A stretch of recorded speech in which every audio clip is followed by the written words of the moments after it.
Hey there, paper geeks and glitter nerds, it's another crazy geek crafter. It's time for another monochromatic challenge. This time I'm tackling the color purple. And as always, the rules are that all products are permitted if they're in the designated color.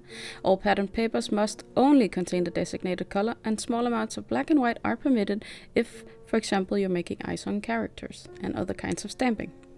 I will also have to add that there is a hashtag you can use if you want to participate in the challenge. The hashtag is cgcmonochallenge.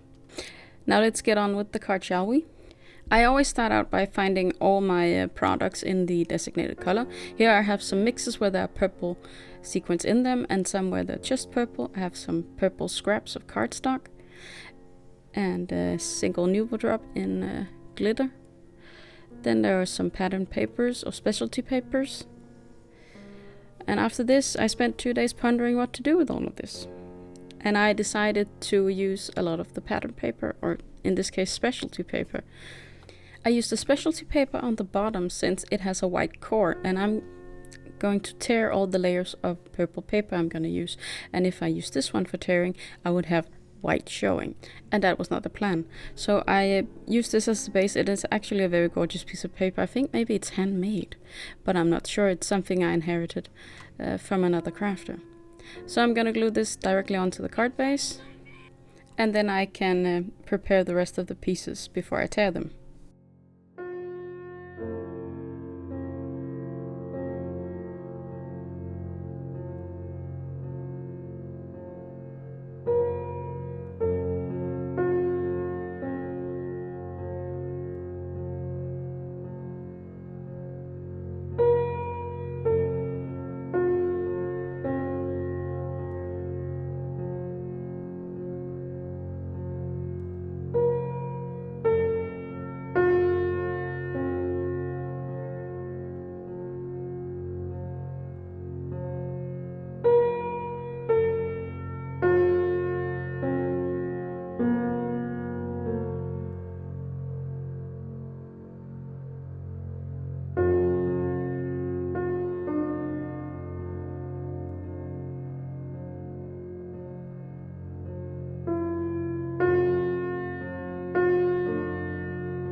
I wanted there to be a bit of dimension on the layers, so that's why you'll see me rub them with my fingers to curl them upwards. I am using my collal glue to glue the pieces onto the card base. This will make the card very strong, and I like that it stays liquid for a little while, so you can wiggle the paper into place if you didn't get it exactly right.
It's not that I dislike the light purple color here, but I do think it needs something else. So I am trying out the scraps I have, which would fit.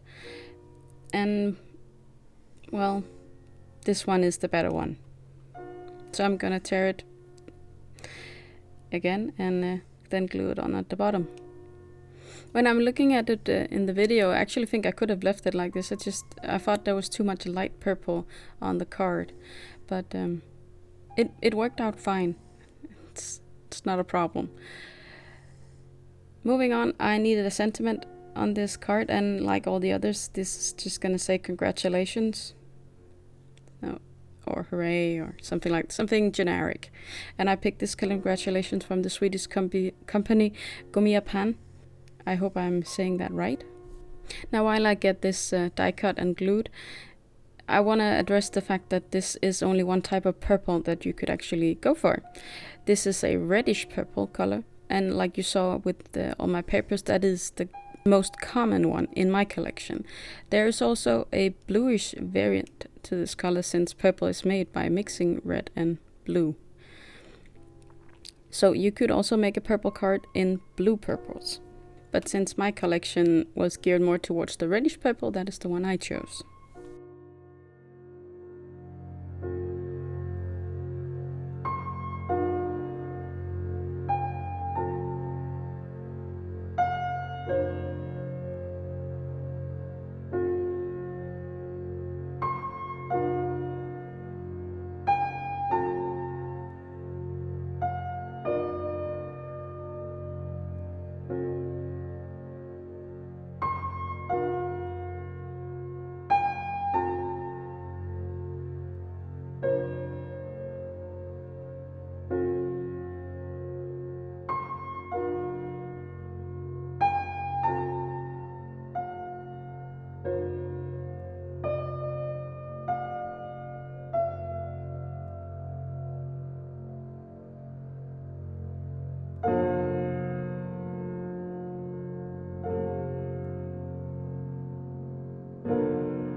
I did think long and hard about what kind of embellishment to use on this card, and I ended up pulling out a die. Here it is, from MFT, which is music notes. And music comes in all kinds of colors. There are people out there who can actually hear colors in music. Isn't that wonderful? Imagine that. I'm not one of them, but I would like to.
Lastly, I wanted to add some glitter to my project, so I'm gonna bring out a Wink of Stella pen.